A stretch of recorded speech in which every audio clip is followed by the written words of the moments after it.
Bien, vamos a iniciar.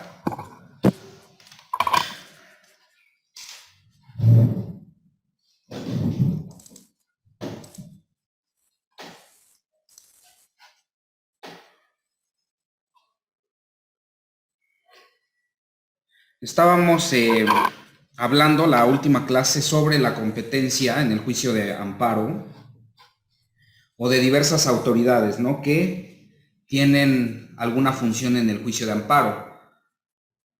Veíamos que finalmente los juzgados de distrito tienen ciertas funciones.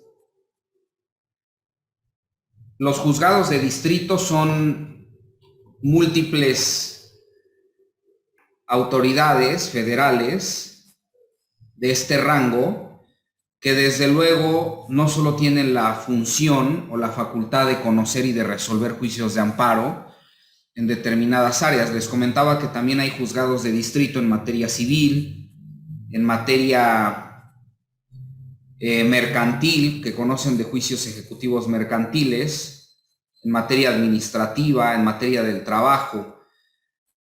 Pero los que nos interesan para esta clase pues son aquellos que conocen de juicios de amparo. Entonces vimos algunas de las competencias, las más importantes o trascendentes para el juicio de amparo. Y dentro de ellas, bueno, están las cuestiones del orden civil, las cuestiones del orden laboral,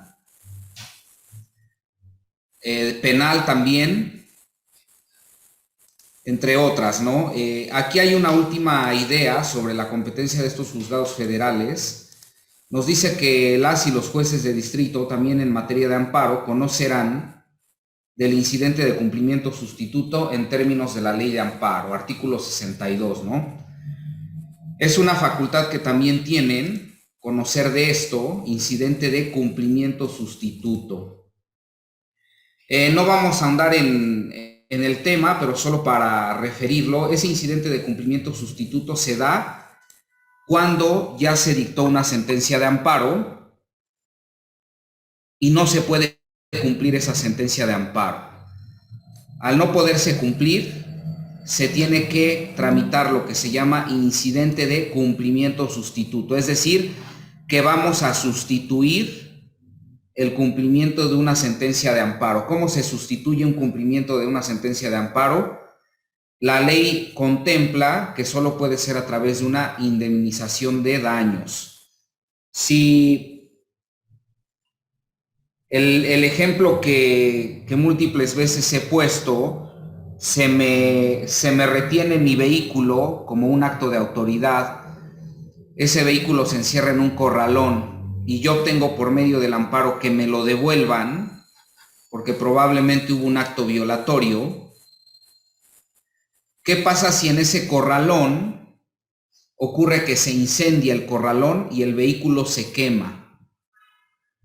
Eso lo comento, ya fue un caso real de una persona que ganó un amparo aquí en Puebla, y cuando gana el amparo para efectos de que le devuelvan el vehículo, se quema el corralón y su vehículo se ve dañado. Entonces la sentencia de amparo que ordenó esa devolución no se pudo cumplir materialmente porque el vehículo ya estaba dañado.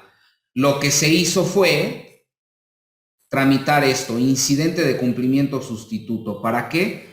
Para efecto de que la autoridad responsable cumpliera la sentencia de amparo, no dándole el vehículo, sino reparándole el daño, es decir, pagándole ese automóvil que era propiedad de la quejosa a un valor comercial, ¿no? En la época de los hechos. Entonces, el cumplimiento sustituto implica que vamos a sustituir el cumplimiento de la sentencia de amparo por el pago de una reparación del daño. De forma muy general, ¿no? Para que ustedes sepan en qué consiste esto. Pero bueno, son algunas de las competencias de estos juzgados de distrito exclusivamente en materia de amparo. Ya cuando entremos al tema del amparo indirecto. Bueno, vamos a ver un poco más, o vamos a entender un poco más en estas áreas, en qué consiste, ¿no? Cada una de esas competencias. Pero antes de hablar de esa figura del amparo indirecto, tendríamos que comentar lo que son estas figuras procesales en el juicio de amparo. Son figuras que netamente están presentes en todas las áreas, no solo en el amparo, pero evidentemente que al tratar la materia de amparo, pues estos conceptos en un campo procesal, su aplicación puede cambiar, ¿no? Términos y plazos, no son lo mismo los términos y plazos en un juicio civil que en un juicio de amparo, etcétera. Entonces estos conceptos son importantes para entrar como tal al procedimiento del juicio de amparo.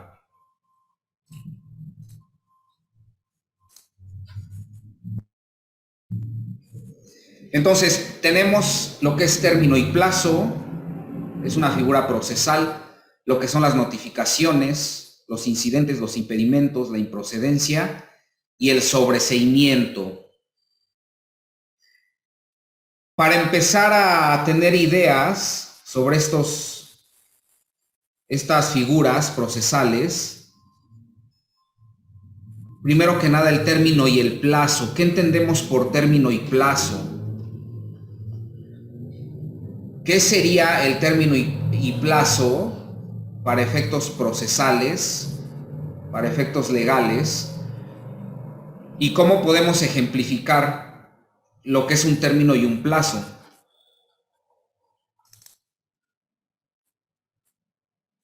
A ver, ideas. Vamos a ver, Wendy Ávila, ¿qué idea tienes de lo que es término y plazo?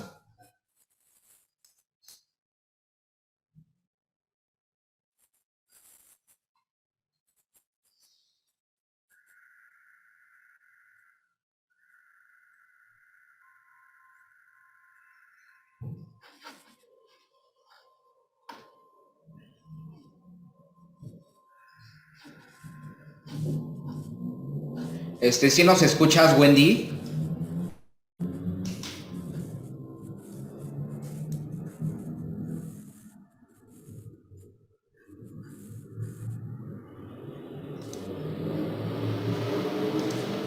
Bueno, creo que no. ¿Alguien de ustedes, alguna idea de término y plazo?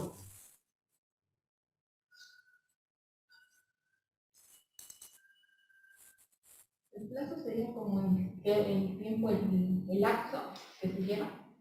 Un lapso, ok. El plazo sería un lapso. De determinado tiempo a determinado tiempo. Ok. El término. Es correcto, el plazo es un lapso. Pero ahora, ¿cómo ese lapso, para tener la idea más clara en nuestra área legal, qué implica? Porque efectivamente es un lapso, ¿no?, de tiempo. Y un plazo podemos hablar de plazo, por ejemplo, para tramitar, no sé, adelante. Buenos días. En el caso de lo que abren los notarios, ¿no? El mes del testamento. Podríamos hablar de que ahí hay un plazo, ¿no? Para que tú tramites una escritura y seas beneficiado con los descuentos que los fedatarios públicos dan. Es un lapso. En materia administrativa puede ser, pero en materia procesal, legal, de un procedimiento, ¿qué implica el plazo? Efectivamente es un lapso de tiempo. Pero ¿qué sería el plazo? ¿Qué es lo trascendente en el plazo? Marjorie, ¿qué es plazo? ¿Qué término? Es como considerando que cuenta a partir del día siguiente, ¿no? El término te dan como término de días. Por ejemplo, cuando te dan un escrito o algo, tienes un un término de 3 días para contestarlo, ¿no? Ok. Y el plazo es que tengan como un plazo determinado como para pagar algo, no sé. Tienes un año para pagar tal cosa. Entonces sería un plazo. Ok. Esto es importante porque a pesar de que no es, digamos, nada complicado de entender, efectivamente a veces las autoridades nos dicen, tienes un plazo, más bien tienes un término de 3 días, ¿no? Pero técnicamente no sería correcto porque en esos 3 días yo puedo presentar mi contestación, yo puedo presentar mi escrito. La contestación te va a 15 días, ¿no? Ok, para una contestación de demanda son 12 días en materia civil. Y ahí ya empezamos a hablar un poco de ejemplos, ¿no? Pero entonces, a ver, ¿alguien de los que está conectado, alguna otra idea de término y plazo?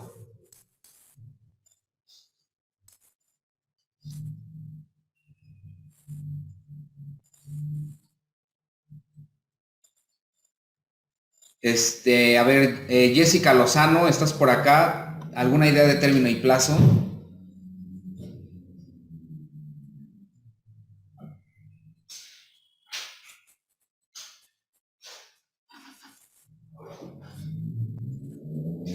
Profesor, Adelante, Claudia.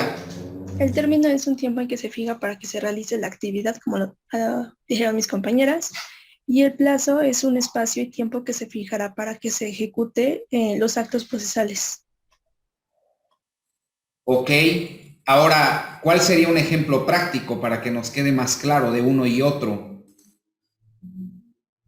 A ver si tienes alguno. Nos dice aquí Jessica Lozano en el chat, términos son los días que se tienen para llevar a cabo una acción y el plazo es el día en que se realiza esa acción. Ok, va siendo más puntual, ¿no? La idea. ¿Se te ocurre algún ejemplo, Claudia?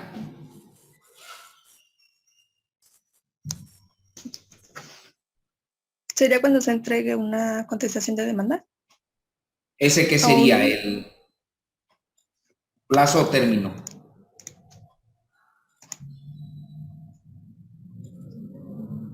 El plazo, ¿no? ¿Cuál? ¿Plazo? No, término. Sería plazo. Plazo. Exacto. ¿Y de término?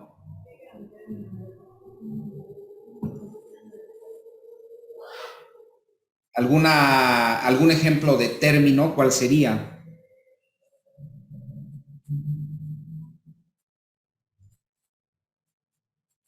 ¿Ustedes?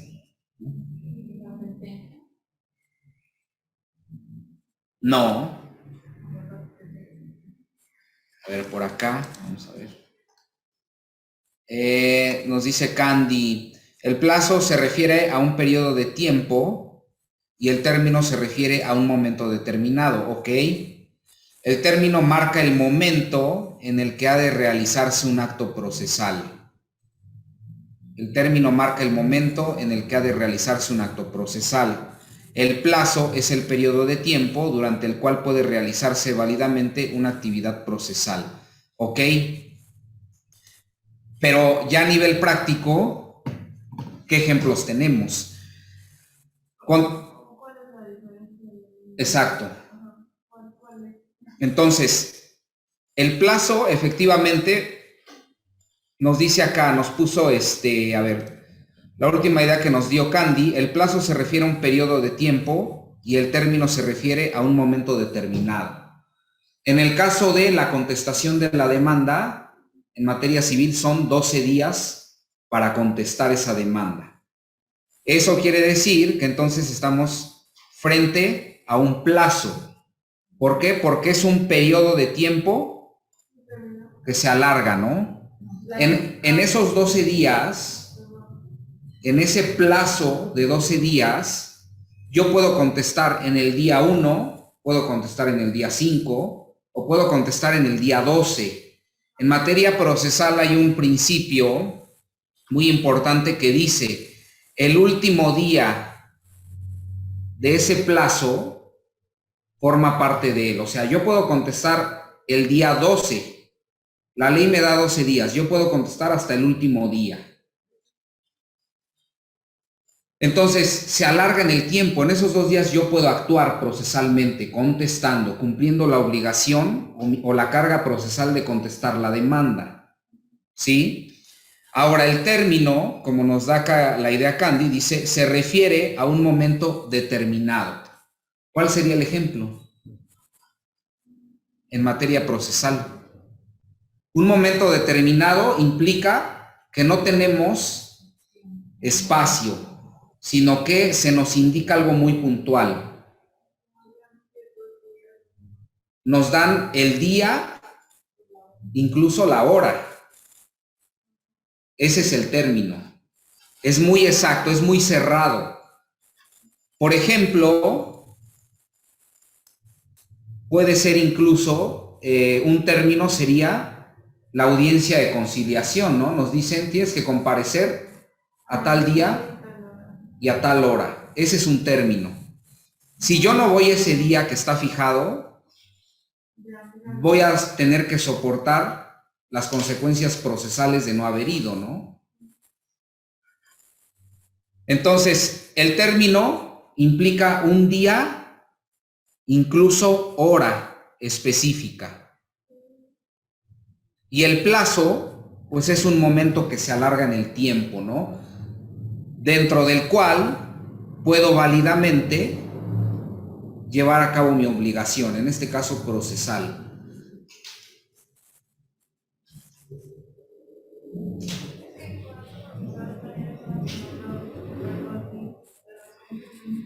Ok. Ahora, y fíjense, dentro del término incluso podríamos, más bien dentro del plazo, podríamos hablar del término. Porque el último día del plazo es el 12. Ya no. Entonces, mi día 12, incluso checando el código, dependiendo de la materia procesal, habría que ver mi día 12, hasta qué hora es una hora hábil para poder contestar la demanda. ¿Sí? Y eso, ese último día, a esa última hora, se vuelve un término. Es decir, el plazo se puede volver término cuando voy a cumplir mi obligación el último día. Porque ya no hay más tiempo. Debo de cumplir en esa hora, más bien en ese día y a más tardar a una hora determinada. El plazo se me convierte en un término. Pero lo importante es especificar que el plazo es un periodo prolongado, si así lo queremos ver, ¿no? Incluso esos 3 días, que muchas veces la autoridad dice, se le concede un término de 3 días, técnicamente no es correcto. Estaríamos hablando de un plazo, porque yo puedo actuar en esos 3 días. Yo puedo contestar lo que la autoridad me está pidiendo en esos 3 días. La diferencia es el lapso. Es decir, el término es cerrado, es limitado, es muy... ¿En cuál? No exactamente los días, porque solo te da un día y exacto. una hora específica. Y el plazo te da el día que quieras. Técnicamente así es. El término es puntual, es muy específico. El plazo es más abierto. Sí. Acá nos dice Claudia, profesor, dice, ¿entraría la resolución o sentencia del juicio en la parte de término? Normalmente el término y el plazo son figuras procesales que aplican más a las partes, pero eso no implica que a la autoridad no le aplique, porque la autoridad tiene un plazo para dictar sentencia, ¿no? En materia civil. El código dice tantos días, no recuerdo ahorita, creo que son 15 para dictar la resolución, no recuerdo. Esa es obligación de la autoridad. Pero la realidad es que la autoridad muchas veces no se puede apegar a ese plazo por la carga de trabajo, ¿no? En los divorcios, bueno, actualmente ya va siendo más ágil, pero efectivamente la resolución o la sentencia de un juicio entraría en lo que es el plazo. O no sé cuál sería la duda, Claudia, o si tengas alguna otra idea por la cual se pregunta esta cuestión de si la resolución o sentencia del juicio entraría en lo que es un término.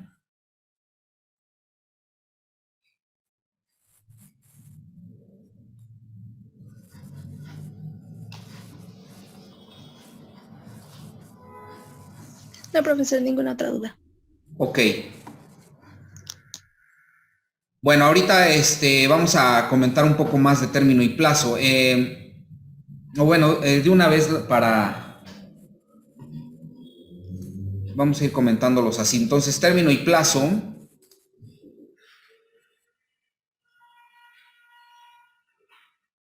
Creo que aquí estamos, ¿no?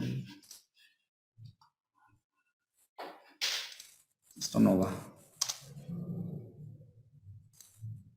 Ok, entonces, tenemos aquí término y plazo.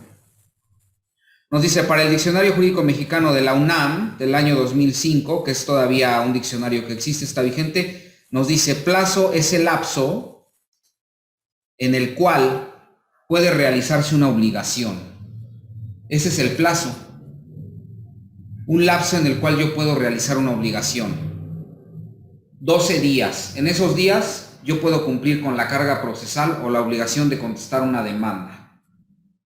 Puede ser que en un contrato me diga el acreedor, ¿no? El que me prestó dinero. Tienes 30 días para pagarme el préstamo. Yo puedo pagarle en el día 10, en el día 15, en el día 21, en el día 30, ¿no? El plazo se alarga en el tiempo. Exacto.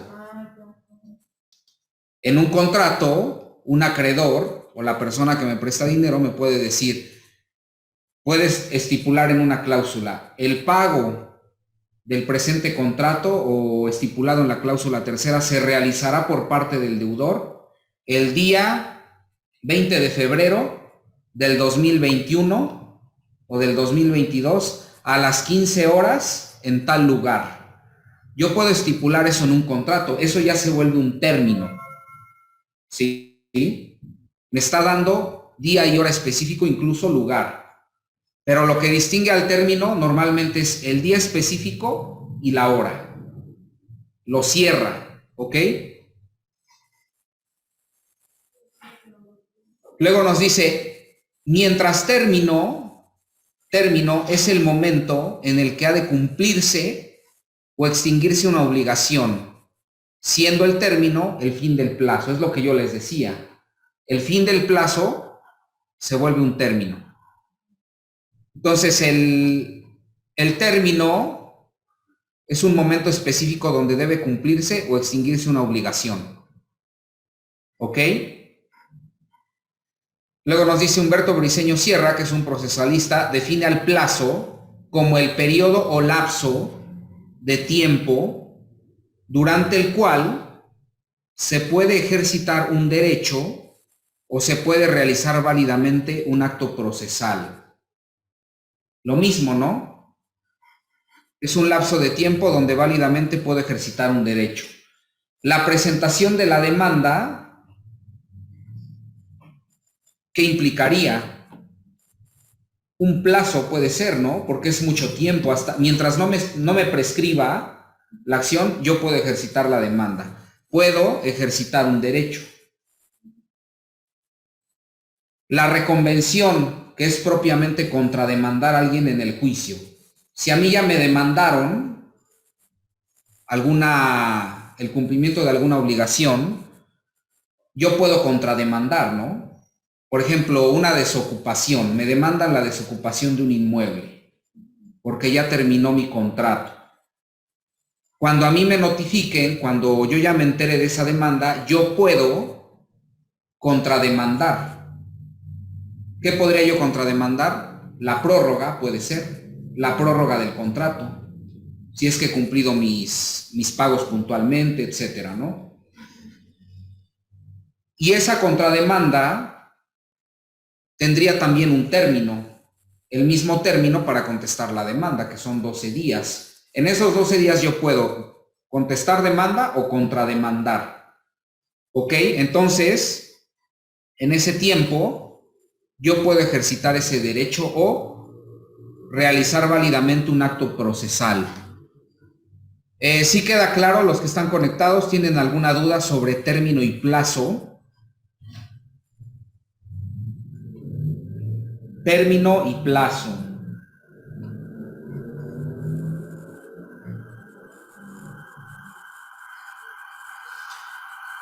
Cuando en materia penal también la fijación de las audiencias, ¿no? O si el Ministerio Público le dice al procesado que deberá acudir, a lo mejor le dice al procesado o al imputado que deberá acudir a las instalaciones del Ministerio Público a fin de que se imponga, ¿no? de la carpeta de investigación, ya que se han realizado nuevos actos de investigación. Para ello se fijan las tales horas, ¿no? De tal día. Ese es un término. Ya el Ministerio Público nos está diciendo cuándo, qué día y a qué hora, ¿no? Ahora cuando sacamos las citas para acudir a un juzgado a revisar un expediente, a tramitar incluso copias o a poder ingresar al juzgado mediante el sistema de control y gestión judicial, se nos agenda, ¿no? Un día específico y una hora. Eso es un término. Si tú no vas ese día, ya no puedes, tendrás que solicitarlo nuevamente. Ese es el término.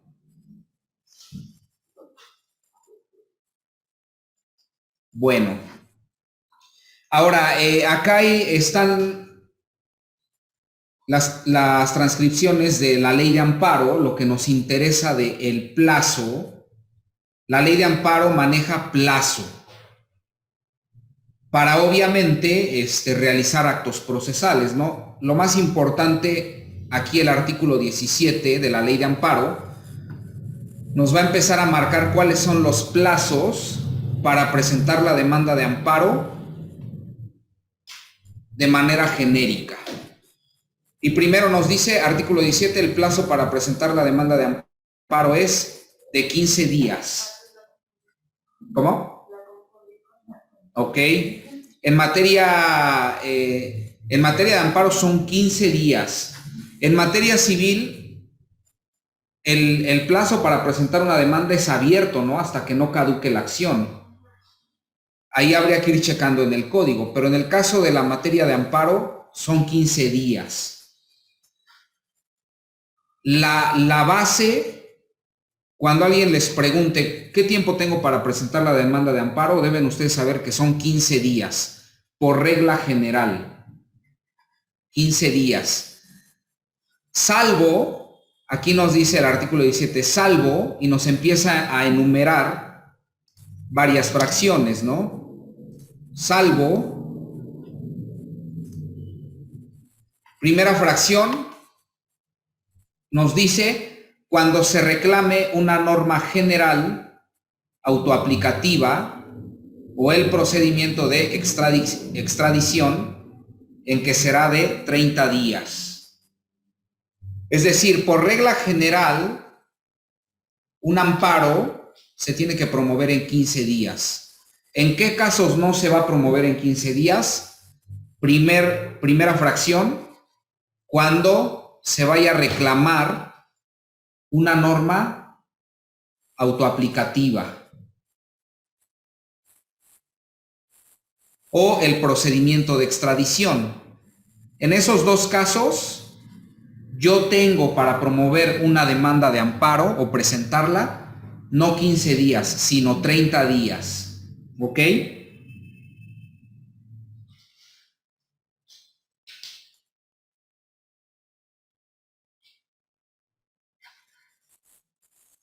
Procedimiento de extradición, bueno, no entramos a comentar muy a detalle esto. La extradición, pues implica el tema de trasladar, ¿no?, a una persona que ha sido privada de su libertad de un país a otro, para que sea juzgado en el país de origen o en el país donde cometió el hecho delictivo. Eso es la extradición. Ese tipo de personas se pueden amparar, y para poder ampararse contra esos procedimientos de extradición, no tienen que promover su amparo en 15 días, sino en 30 días.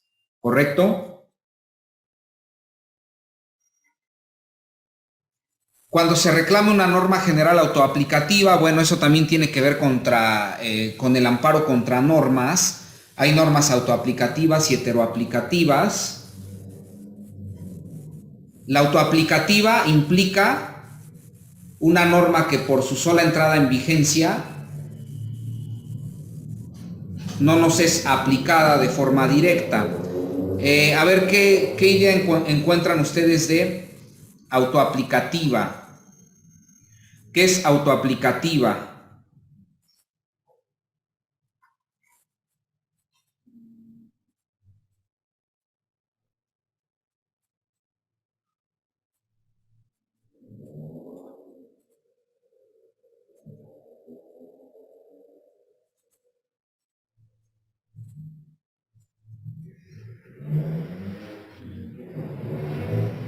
Una ley que no necesita actos jurídicos de aplicación para causar efectos concretos de los derechos legítimos de las personas. Y no hay de heteroaplicativa. Bueno, la autoaplicativa implica que la norma por su entrada en vigor ya me causa una afectación. No requiero que me la aplique una autoridad. Por ejemplo, en el caso de la ley esta ley de los docentes, por su sola entrada en vigor, consideraban que ya les causaba un agravio, ¿no?, por todo lo que implicaba, todas las disposiciones. Entonces, cuando entra en vigor la norma, yo tengo 30 días para poder ampararme contra esa norma, porque sé que me afecta por su sola entrada en vigencia, su sola entrada en vigor, ¿sí? Y la heteroaplicativa puede ser que ya esté en vigencia esa norma, pero para que yo pueda promover un amparo necesito que una autoridad me la pueda aplicar. La disposición específica me tiene que ser aplicada. Puede ser que a lo mejor entró una norma que afecta los temas, más bien el tema de los derechos de la mujer, ¿no? A lo mejor los derechos pongamos un ejemplo incluso ficticio, los derechos de una mujer que tiene hijos, ¿no?, una madre soltera. Se crea una norma, ya está en vigor, ya entró en vigencia. ¿Y a quién le va a aplicar esa norma? Solo a mujeres que sean madres, ¿no?, madres solteras. Mientras una mujer no tenga hijos, no le va a aplicar, no le afecta la norma. Pero ¿qué pasa si esa mujer, después de un lapso, resulta que tiene un hijo y le aplican esa disposición legal? Eso es algo heteroaplicativo. La autoridad ya, por el hecho de que es madre, le va a aplicar específicamente la norma a una persona y le afecta, ¿no?, el acto de aplicación. No le afecta el acto de la entrada en vigencia. Le afecta la norma hasta que se la aplican. ¿Ok? ¿Sí está claro o no? ¿Los que están conectados? Ok, otra vez. Los que están conectados, igual indíquenme si está claro o hay duda. La autoaplicativa, la norma autoaplicativa implica. Jessica Lozano dice que está claro, ok. Bueno, repito, la norma autoaplicativa implica que la sola entrada en vigencia de una norma me afecta.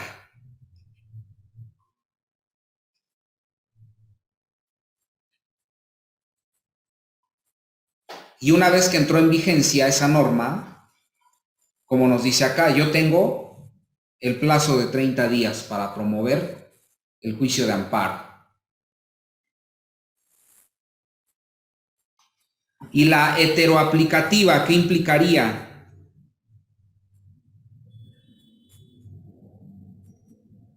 La heteroaplicativa implica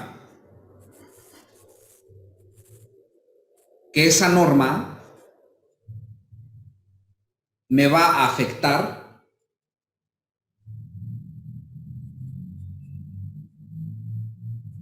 únicamente en el primer acto de aplicación.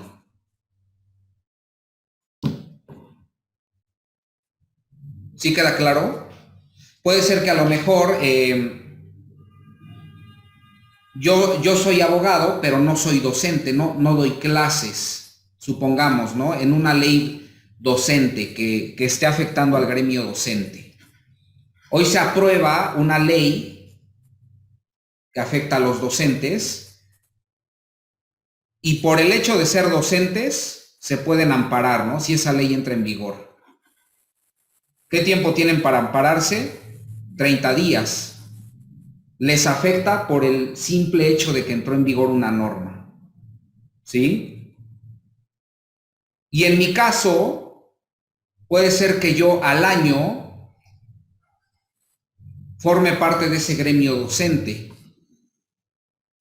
Pero yo no me amparé desde que entró en vigor la ley. A mí ya se me pasó el tiempo.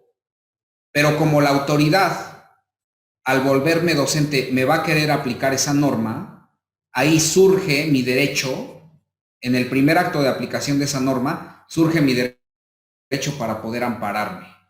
¿Sí está claro? Es decir, a mí ya no me aplicó la entrada en vigor de la norma porque yo no era docente, pero me aplica el primer acto en el que la autoridad me va a hacer efectiva esa norma, me la va a aplicar. Entonces, a partir de ahí, yo promuevo mi amparo. Ya no promuevo mi amparo desde que entró en vigencia la norma, sino desde que la autoridad me la trata de hacer efectiva. ¿Ya? ¿Segura, Marjorie? Sí, esto del amparo contra normas, hay criterios, hay tesis de la Corte que nos va explicando cuándo son autoaplicativas, cuándo son heteroaplicativas, cuándo pude haber promovido el amparo. Hay varios criterios, ¿no? O sea, es un tema que sí hay que adentrarse para irlo entendiendo, pero de forma general implica eso, ¿no? Entender que cuando el amparo se vaya a promover específicamente aquí contra una norma general autoaplicativa, tengo 30 días. Y lo mismo para el tema de la extradición. Fracción segunda. Cuando se reclame la sentencia definitiva condenatoria en un proceso penal que imponga una pena de prisión, podrá interponerse en un plazo de hasta 8 años. Tengo 8 años para poder promover un juicio de amparo en el que reclame yo una sentencia definitiva condenatoria en un proceso penal que imponga pena de prisión. ¿Sí? Puede ser que hubo violaciones al procedimiento, una defensa inadecuada y la persona está recluida ahí por negligencia, ¿no? Se puede revisar ese proceso penal, la sentencia definitiva, a través de un amparo que se tramite en un plazo de hasta 8 años. Actualmente hay así casos, ¿no? Este tema, esta película, no sé si ustedes la vieron, de Presunto Culpable, creo, más o menos tiene que ver con esto. Después de mucho tiempo, hubo abogados que se abocaron a un caso de una persona que ya estaba sentenciada y lograron, por medio del juicio de amparo, reabrir el caso y lograr su libertad, ¿no? De ahí el plazo tan largo, ¿no? Porque hay gente que está juzgada, está sentenciada y se queda ahí años, ¿no? Hasta que alguien revise ese procedimiento técnicamente y pueda promover un juicio de amparo, podría lograr su libertad. O sea, es mucho tiempo, pero yo creo que la intención del legislador fue justamente dar este lapso tan prolongado para que una persona, incluso que ha sido juzgada de forma injusta, tenga la oportunidad, ¿no?, de abocarse a poder volver a abrir el procedimiento y combatir esa sentencia que al final, pues, consideraríamos que pudo haber sido injusta. Son 8 años para promover el juicio de amparo. Y nos dice aquí abajo, cuando el amparo se promueva contra actos que tengan o puedan tener por efectos privar total o parcialmente, en forma temporal o definitiva, de la propiedad, posesión o disfrute de sus derechos agrarios a los núcleos de población ejidal o comunal, en que será de 7 años contados a partir de que, de manera indubitable, la autoridad responsable notifique el acto a los grupos agrarios mencionados. Ya es una materia totalmente diferente, nos habla de la materia agraria. Para promover un juicio de amparo en esa materia, tenemos un plazo de 7 años cuando vayamos a impugnar un acto que tenga por efectos privar de la propiedad o posesión a los núcleos ejidales, ¿no? Núcleos ejidales o comunales. Tenemos 7 años. ¿A partir de cuándo contaríamos esos 7 años? Aquí nos dice, a partir de que la autoridad responsable le notifique a esos grupos ejidales los actos mencionados. Una autoridad puede ser que le diga a esos núcleos, a esos ejidatarios o núcleos de población, que las tierras que son ejidos van a ser afectados, ¿no?, por algún decreto, por algún acto de autoridad. Entonces ellos tienen hasta 7 años para promover el juicio de amparo. Son tiempos muy largos, ¿no? Anteriormente en la ley de amparo, antes de la reforma, no estaban, estos plazos no estaban, eran otros, pero actualmente se consideraron así, ¿no? La materia, aquí vemos, la materia agraria, bueno, está protegida por la ley de amparo para efectos de promover ese tipo de demandas.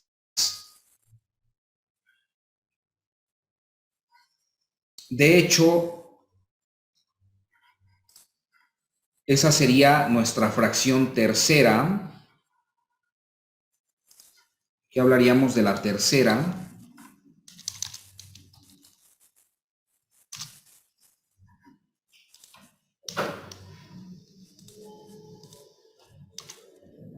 Ahí está, porque es muy diferente a la anterior.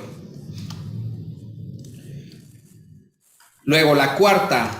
¿No hay duda sobre esto? Ok. Vamos con la cuarta. Nos dice acá,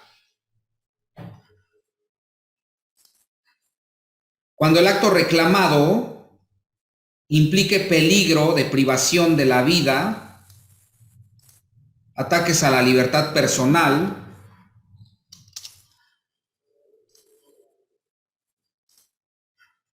fuera de procedimiento, incomunicación, deportación o expulsión, proscripción o destierro, desaparición forzada de personas o alguno de los prohibidos por el artículo 22 de la Constitución, así como la incorporación forzosa al Ejército, Armada o Fuerza Aérea Nacionales, en que podrá presentarse en cualquier tiempo.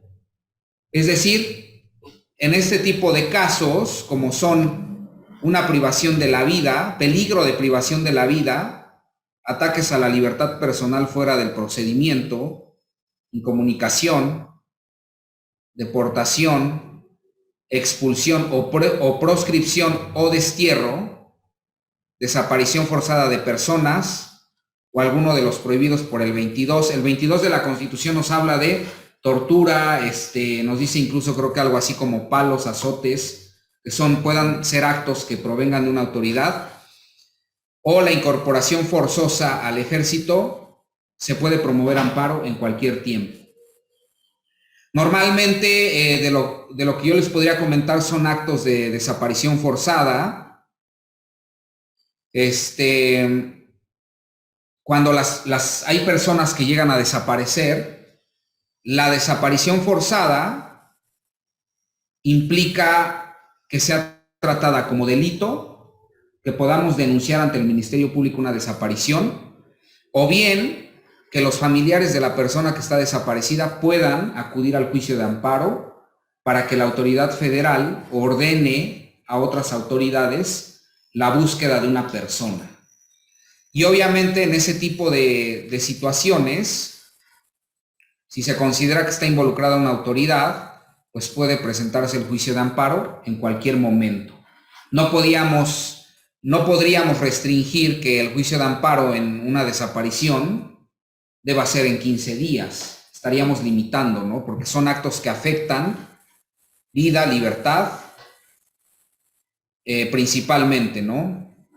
Incorporación forzosa al ejército, bueno, yo nunca he visto eso, no conozco algún antecedente de un amparo contra ello. Yo creo que eso solo sería si aquí en México se diera un tiempo de guerra y el ejército tuviera la necesidad de incorporar forzosamente a gente para el ejército, podría promoverse el amparo, ¿no? Yo creo que no se ha dado. Y de ahí en fuera, bueno, ¿qué otros tenemos? La incomunicación, la deportación, es decir, que regresen a alguien a un país, ¿no?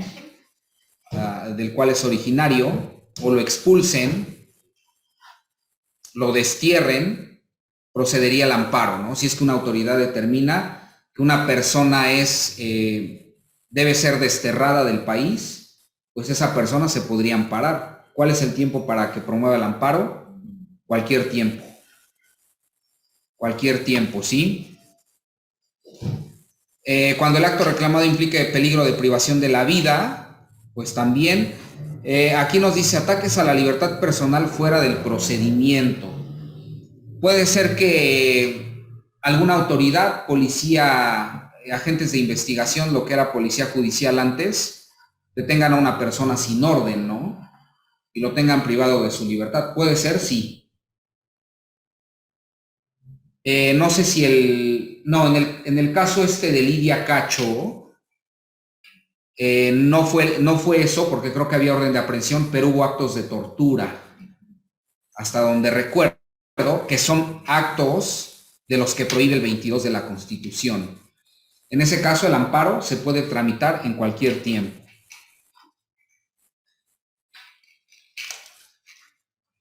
Ok. Y finalmente, los artículos que nos interesarían respecto de plazos es el 18 y 22 de la Ley de Amparo. El 18 nos dice que los plazos a que se refiere el artículo anterior, o sea, el 17 que ya leímos, esos plazos, ¿cómo se van a contar? Nos dice aquí, se computarán a partir del día siguiente a aquel en que surta efectos conforme a la ley del acto. La notificación al quejoso del acto o resolución que reclame o a aquel en que haya tenido conocimiento o se ostente sabedor del acto reclamado o de su ejecución, salvo el caso de la fracción primera del artículo anterior, en el que se computará a partir del día de su entrada en vigor. Bueno, eso es normas, ¿no? Ya dijimos que la norma... Sí, adelante. Ya dijimos que la norma autoaplicativa se tiene que combatir a partir de que entra en vigor 30 días, ¿no? De ahí en fuera, ¿cuándo vamos a promover el juicio de amparo? Nos dice aquí, se van a contar los días a partir del día siguiente a aquel en que surta efectos el acto conforme a la ley del cual emana. Por ejemplo, nos dice en el caso del Código Civil de Puebla, nos dice que las notificaciones surtirán efectos al día siguiente, ¿no? De que se realicen. Supongamos que yo voy a notificar a una persona hoy una resolución, una sentencia, le voy a ir a notificar como autoridad, me constituyo a lo mejor en su casa o si acude al juzgado se la puedo notificar y esa resolución le vulnera algún derecho, ¿no? Pongamos un ejemplo muy X, muy común. Le notifiqué hoy. Si para efectos del juicio de amparo se tiene que promover o se tiene que computar ese plazo al día siguiente de que surta efectos, ¿cuándo tendría yo que empezar a contar los días para presentar mi demanda? Si yo se la notifico hoy la sentencia y surte efectos mañana es mi primer día, ¿no? Adelante. Mañana es mi primer día, conforme al Código Civil, conforme a la ley del acto. Entonces, mañana es mi día 1 para presentar mi demanda de amparo. Mi día 1 de 15, ¿no? O dependiendo del supuesto en el que yo esté. Nos dice los plazos a que se refiere el artículo anterior, o el artículo anterior, se computarán a partir del día siguiente a aquel en que surta efectos, conforme a la ley del acto. La notificación al quejoso del acto o resolución que reclame, o aquel en que haya tenido conocimiento o se ostente sabedor del acto reclamado o de su ejecución, salvo el caso de la fracción primera. Bueno, yo creo que la próxima clase voy a buscar ejemplos más concretos para hablar de esta fracción, este artículo 18 y también del 22. Nos vamos a quedar ahí, porque si no, no nos daría tiempo seguir comentando, pero la próxima clase traigo ejemplos prácticos para ilustrar estas dos partes, ¿no? De la ley de amparo. Nos quedamos ahí y gracias a los que se conectaron, nos vemos en la siguiente clase.